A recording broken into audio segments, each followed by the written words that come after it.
Well, good morning, everyone. And once again, welcome to another live this morning. Appreciate you guys coming on if you can. And we want to say hello to some friends here.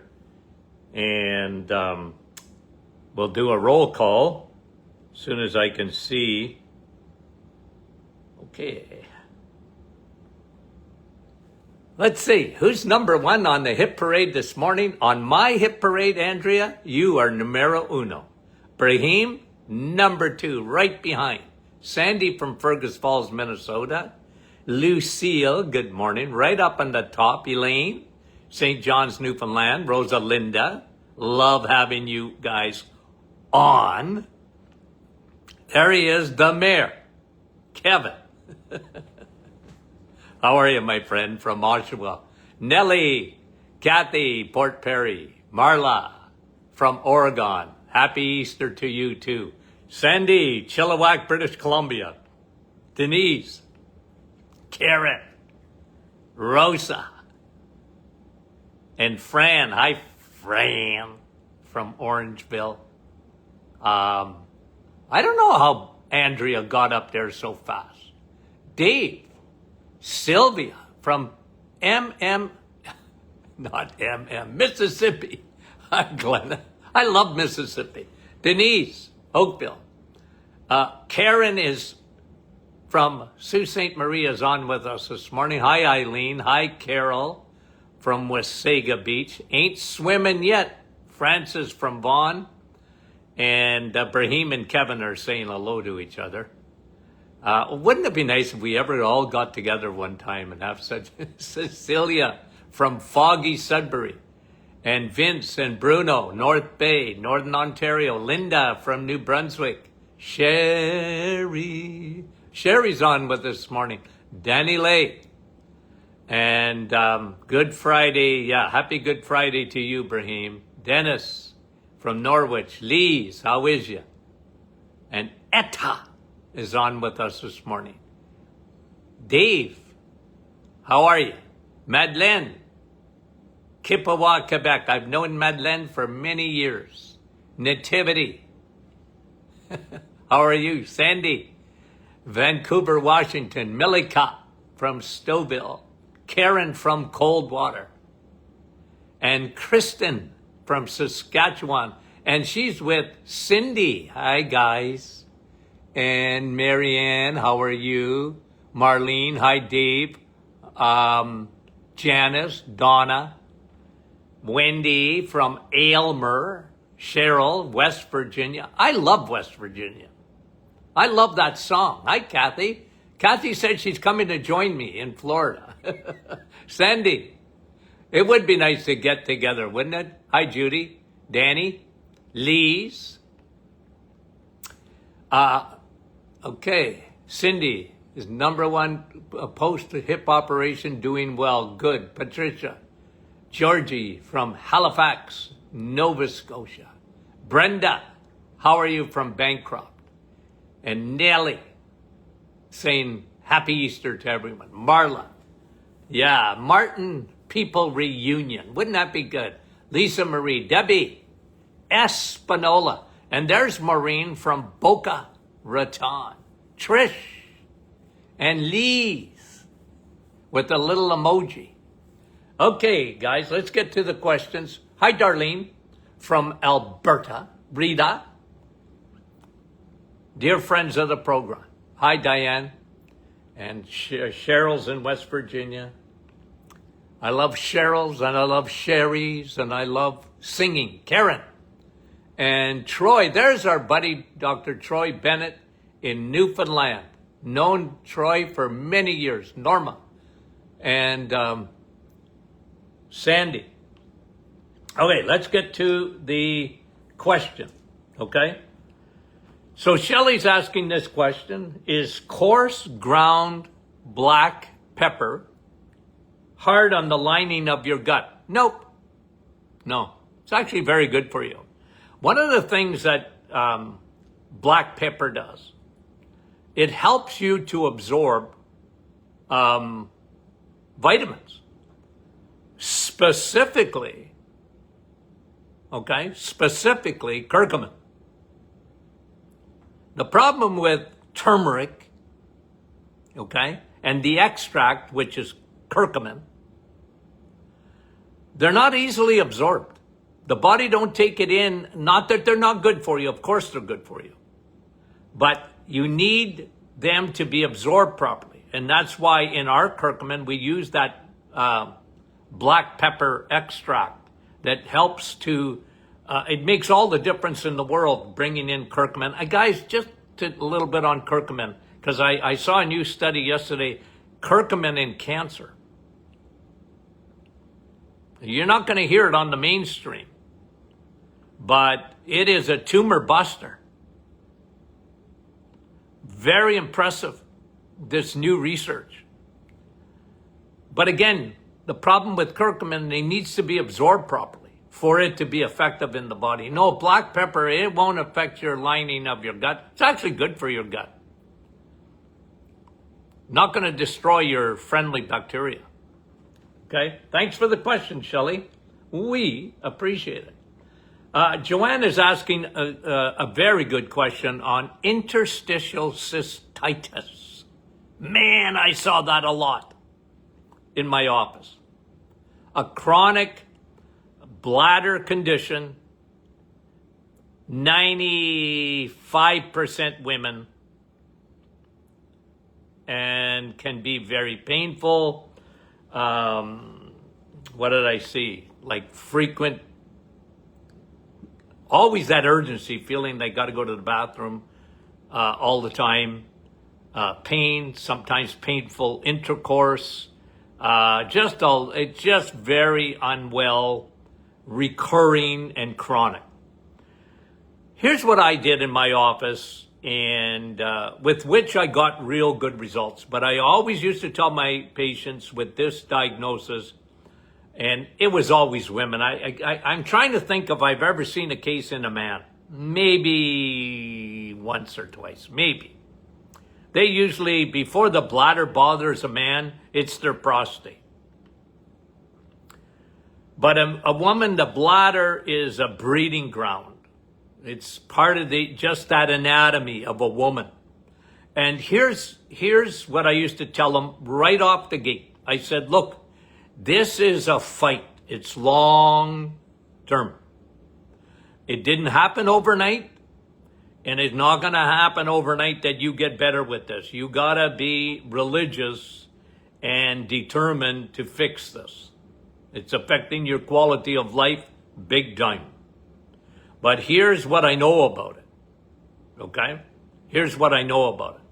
What they don't tell you, and you can Google this if you want, on interstitial cystitis.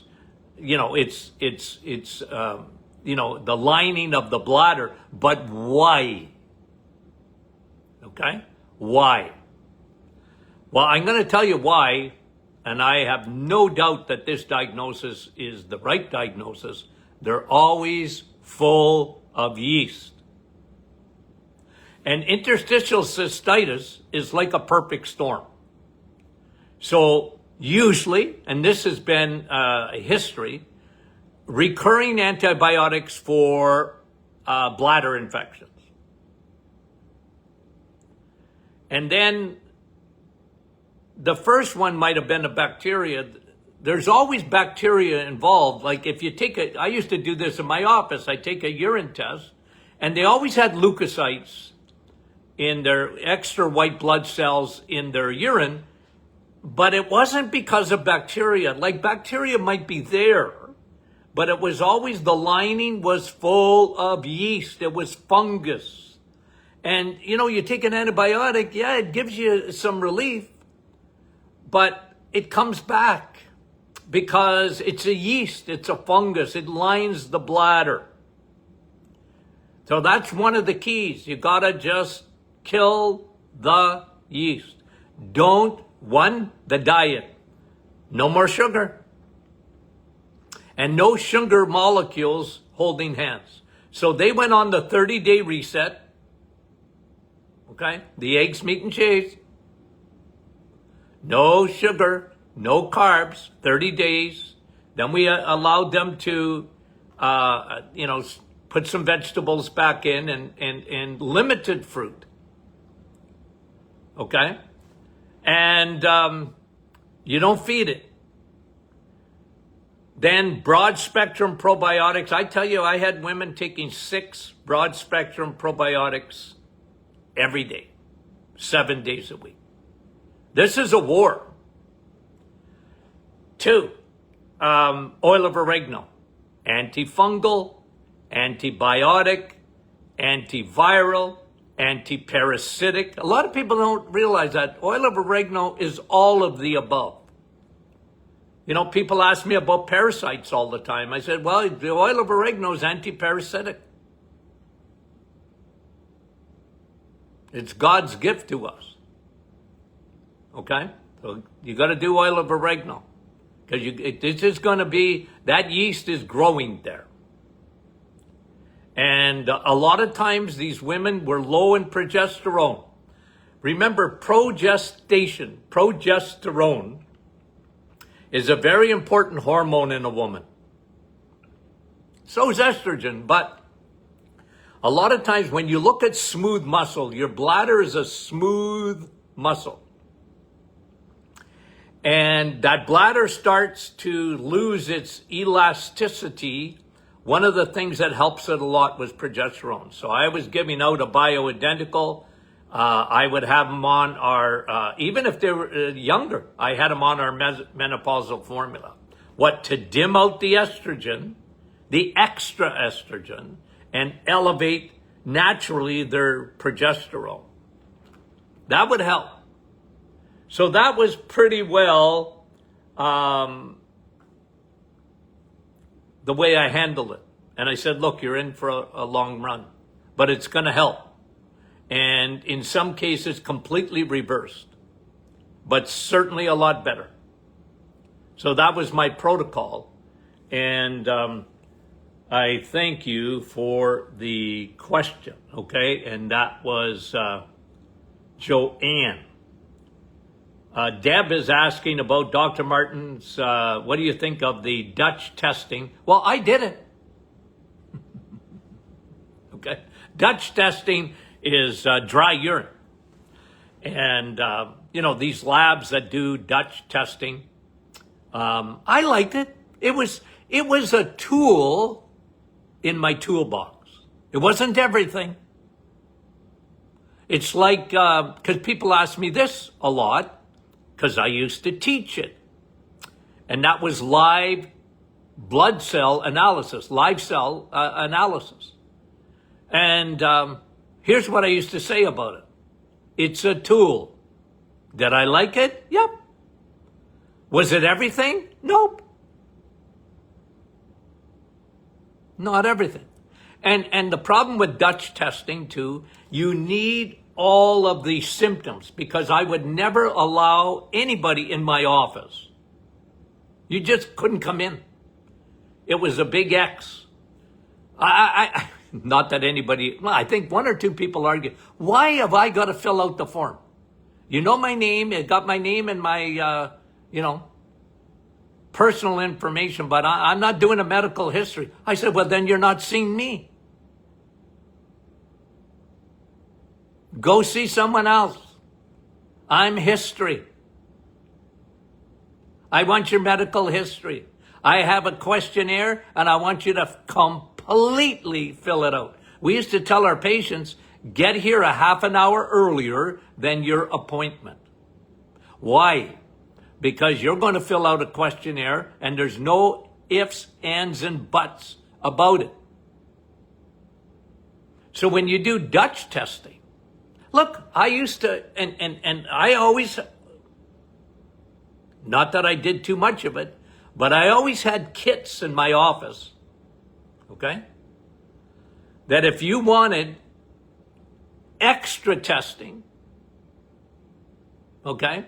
You wanted extra testing, because we had everybody's blood work already. We did hormone testing, we did cortisol testing, we did it all. But if you even wanted more, I used to work with a lab, and I say, look, it's going to cost you $600.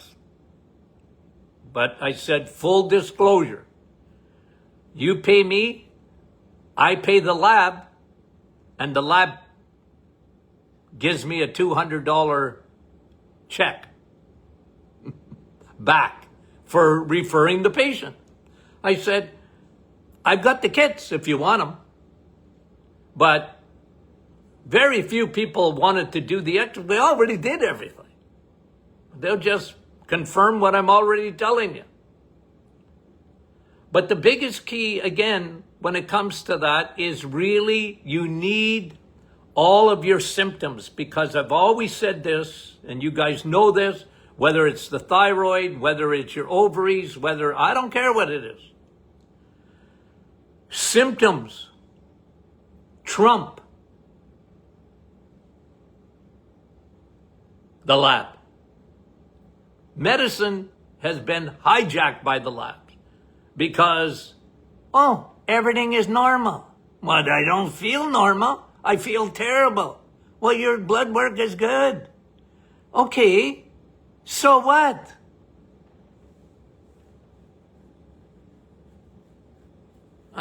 Why do you think I was so busy all the time? Patients never came to me first, or rarely, okay? I was always, Dr. Martin, go down, I'm getting no results on all my hormones and you name it. And I heard about this guy. I was usually the last stop, not the first stop. Now, once they saw me, I usually could convince them that I ought to be the first stop. If you need medical intervention, I will send you there. If I worked with doctors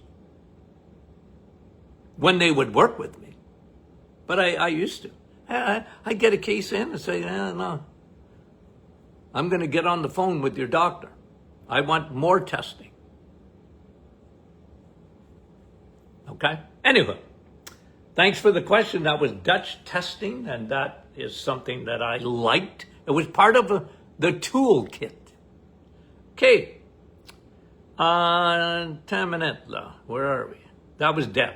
Teresa, does too much protein, like on the carnivore diet, convert to glucose? Well, everything really does convert to glucose. It's at what speed? Okay? So, guys, you know me, I talk about this all the time. Fuel. Change fuel. You're living on carbs. Mostly. Your macros are upside down. You have carbs and fat. I want you to switch your diet to eat protein and fat. When you do, you're changing fuels. Look, everything at the end of the day, a steak breaks down into glucose, but it's at what speed? Then your body can handle it.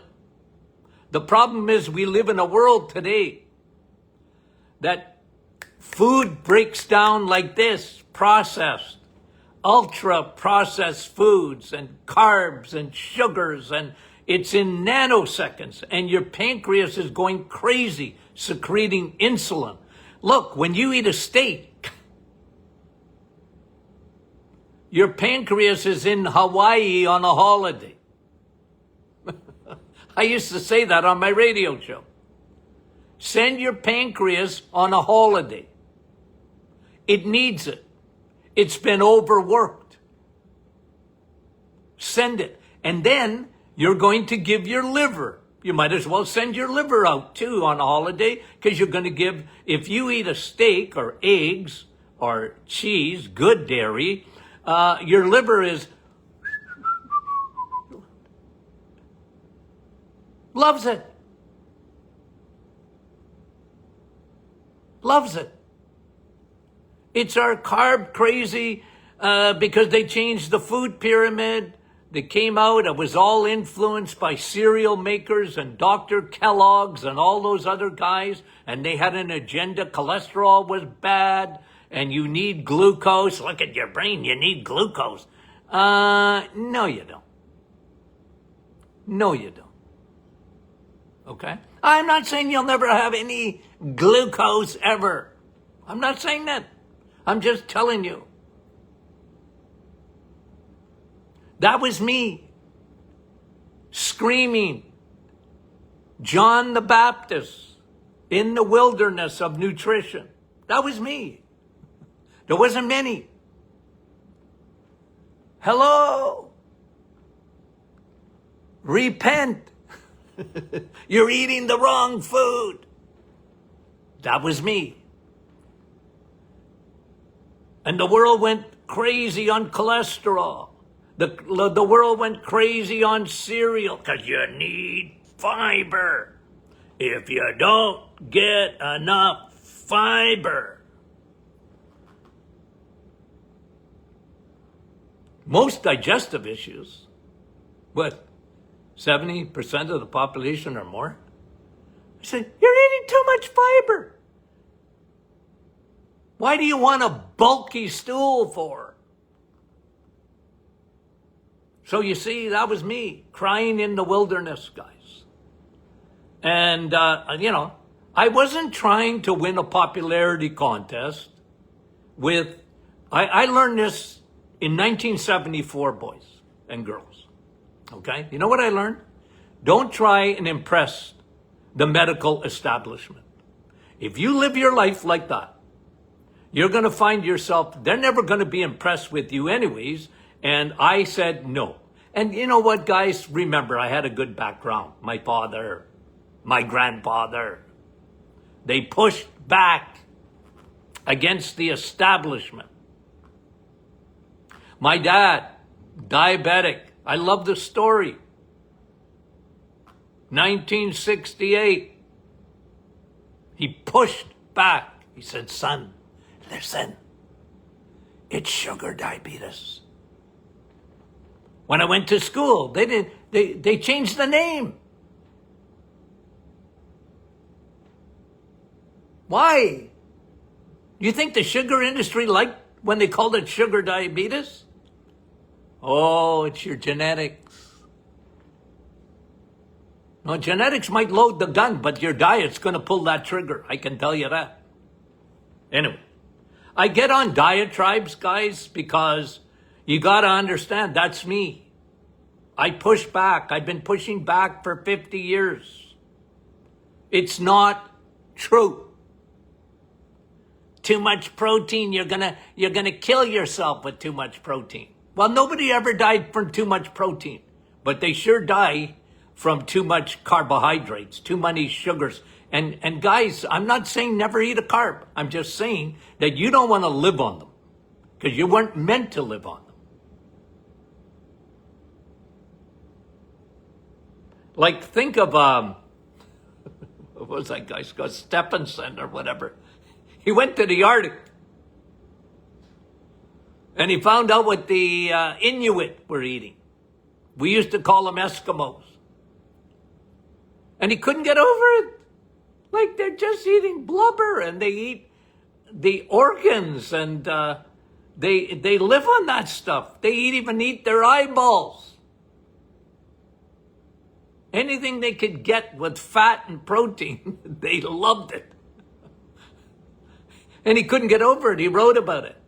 They did experiments. He came back. They put him in a hospital in New York. He said, put me in there for a year and feed me, but you feed me the right way. And you know what happened after that? I mean, the nice thing about Google, you can Google it. Okay? I'm a history buff, even in nutrition. What happened?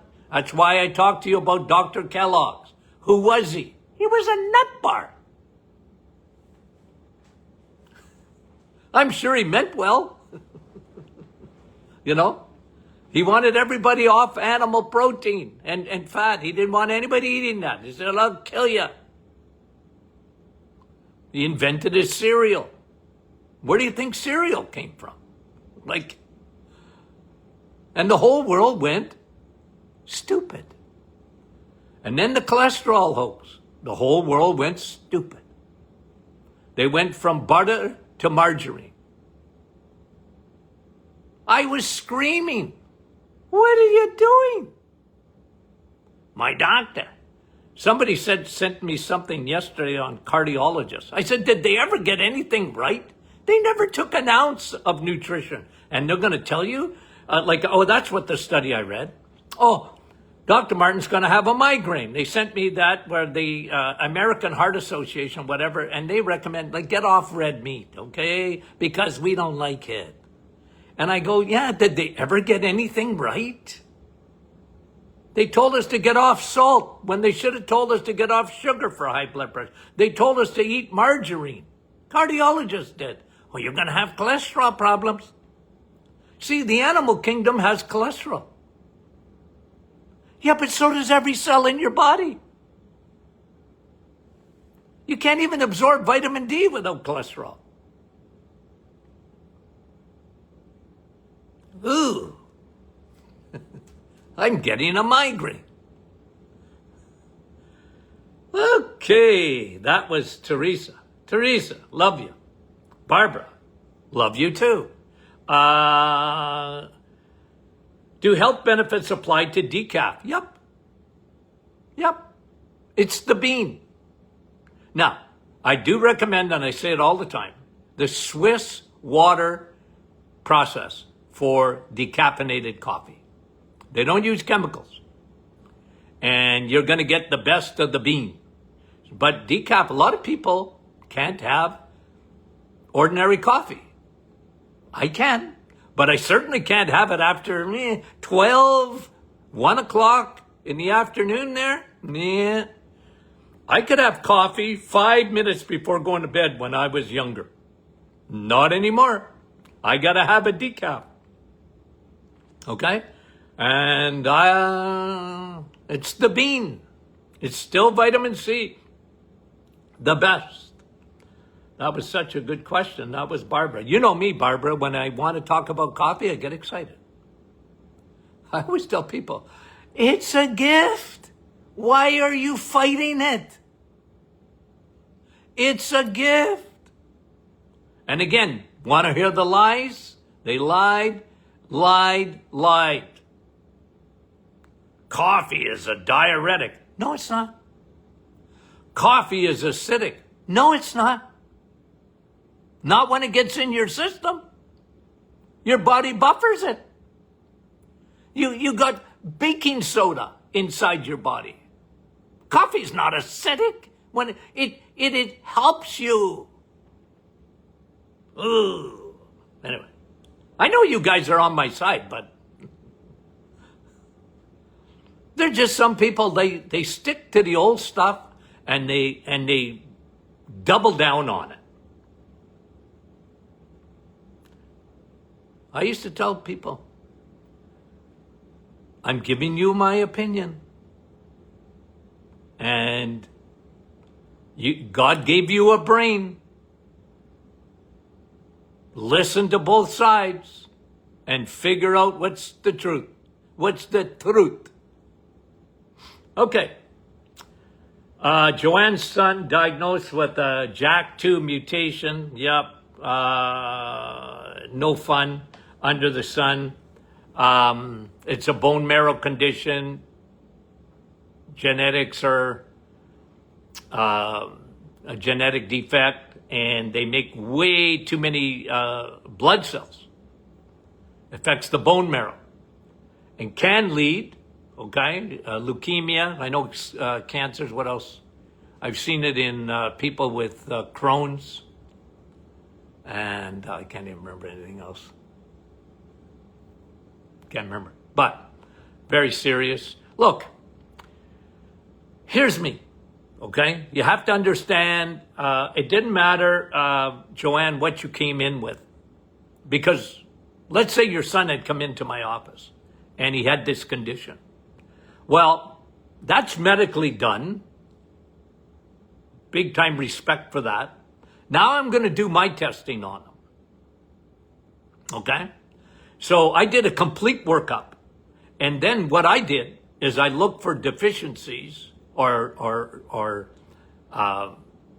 deficiencies mostly, and problems. I would fix those problems and get the person, put everything on their side. If they were missing, for example, vitamin D,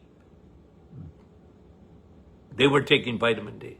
If they had leaky gut, they usually did, you fix that. They were usually, even though their red count was high, they were defective in B12, usually. So you know what I'm saying? That's what I did. I went on what they were missing. Were they low in magnesium? Were they low in omega-3? And then I would fix the things that they were deficient in or were suffering from, like a leaky gut, for example. We go after that. And you know what? I always said I put my results up against anybody's. Because based on the testing that we did, cortisol, for example, and testosterone, we just fixed those deficiencies. And you know what? A lot of them got better, not cured. But anyway, thanks for the question. It is much appreciated. Okay, let's see. Back to the drawing board, if I can get there.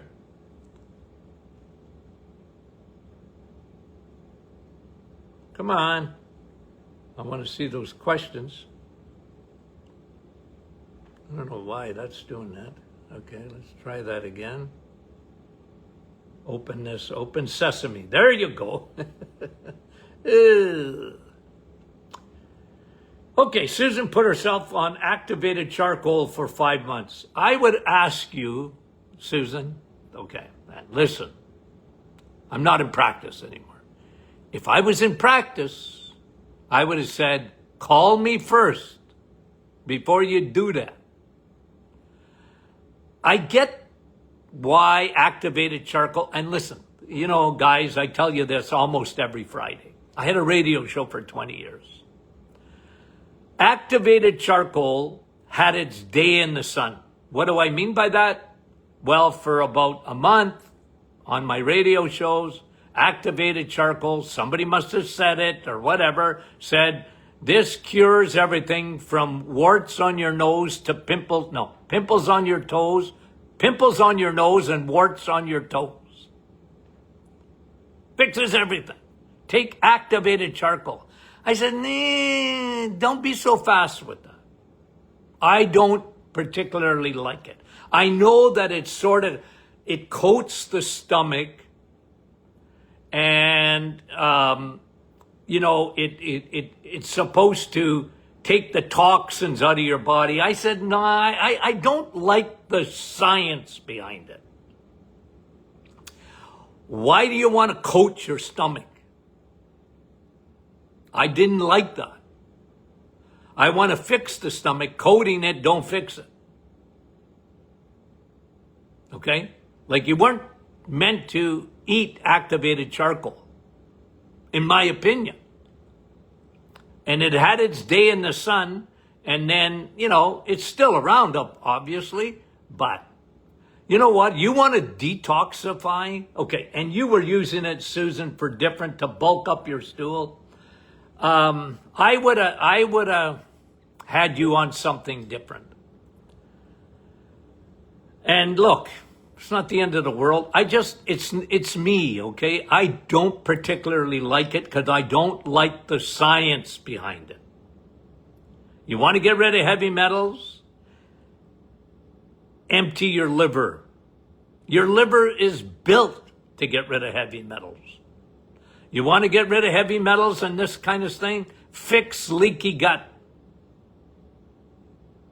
Fix your yeast. Because that's a carrier. So that was me. That's why the liver, if your liver is empty, folks, believe you, there's nothing that'll detox you better than your liver. Your kidneys are involved too. That's why I'm so big on water and cutting out sugar so your kidneys function properly. Because they're the last stage. You pee it out. All right, I didn't answer the full question because I was on a diatribe. Any suggestions on what to do? Yeah, I stopped after reading Activated Charcoal. Susan, I agree with it. Did you read what I had to say about it or someone else? I'm not big on it. Okay? Suggestions, well, again. Okay? Now, bulking up the stool. I mean, I like probiotics at the end of the day because probiotics, they do everything for digestion, and you should be on digestive enzymes too. Okay? Don't leave home without them. They're like American Express. They're just so good for breaking all the food down and fixing the bowel and probiotics, and there's nothing that knits for the leaky gut, but it also helps you with your the end stages of digestion.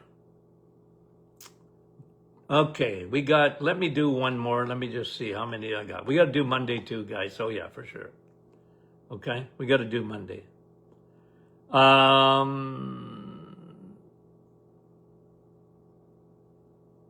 Donna, thiramine intolerant. Okay, she's thiramine intolerant. Okay, well, what is thiramine? Whenever you see I-N-E at the end, okay, it's an amino acid. Okay, it's the breakdown of protein at the last state. You have an amino acid, a very important part of your body. Okay, I love amino acids. You guys know that. She's asking about if you're, my research shows that bone broth is bad for you. Well, look, if you have that particular thiramine intolerance, would I have you on bone broth? Maybe not. Maybe not. I haven't thought about it. Now I'm thinking about it. See my hamster running? Would I have you on bone broth? I'd have you on probiotics. Absolutely.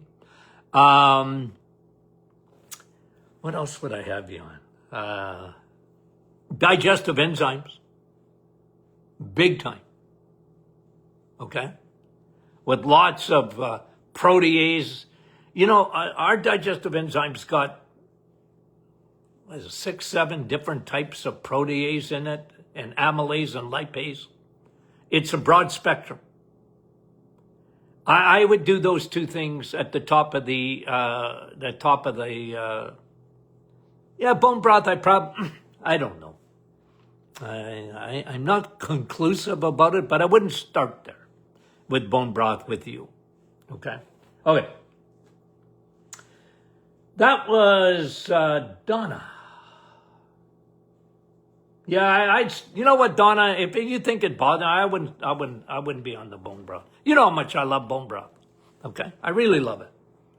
If it simmers for too long, you would probably get, maybe not for you. Maybe not for you. Okay. Okay, guys. Thanks for joining us today. We love you. Enjoy your Good Friday. Enjoy your Easter. We love you guys. Thanks for being part of our family and our audience. Numero uno in Canada, this podcast, health podcast, and we'd love to make it number 1 in the US of A. It's coming. Okay. Love you. Talk to you soon.